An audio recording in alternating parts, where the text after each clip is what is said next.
بسم الله الرحمن الرحيم تبارك الذي بيده الملك وهو على كل شيء قدير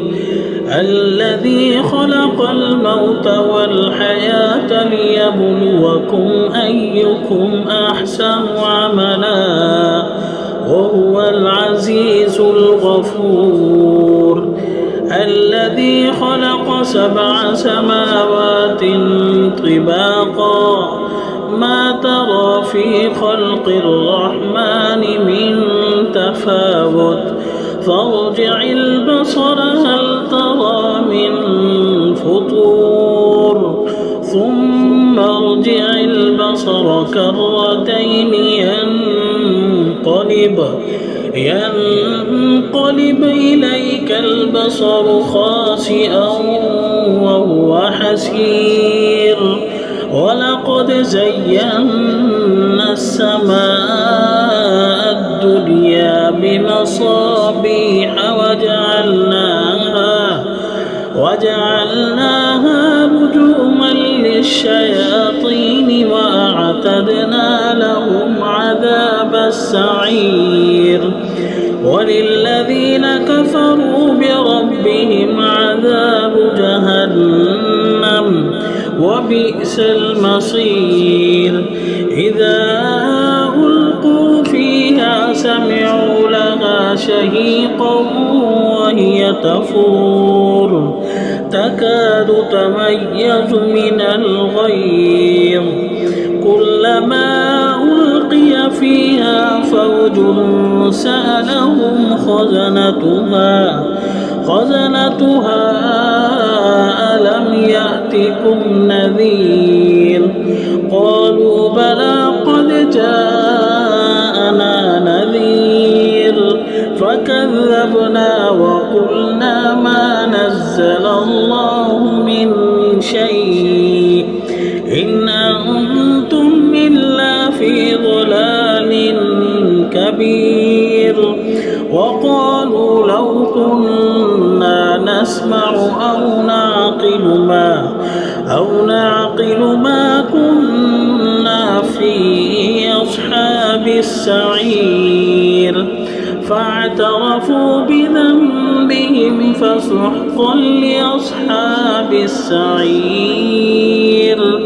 إن الذين يخشون ربهم بالغيب لهم مغفرة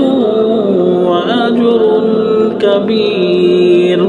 وأسروا قولكم أو اجهروا به إنه عليم بذات الصدور ألا يعلم من خلق وهو اللطيف الخبير هو الذي جعل لكم الأرض ذلولا فامشوا في مناكبها وكلوا من رزقه وإليه النشور آمنتم من في السماء أن يخسف بكم الأرض فإذا هي تمور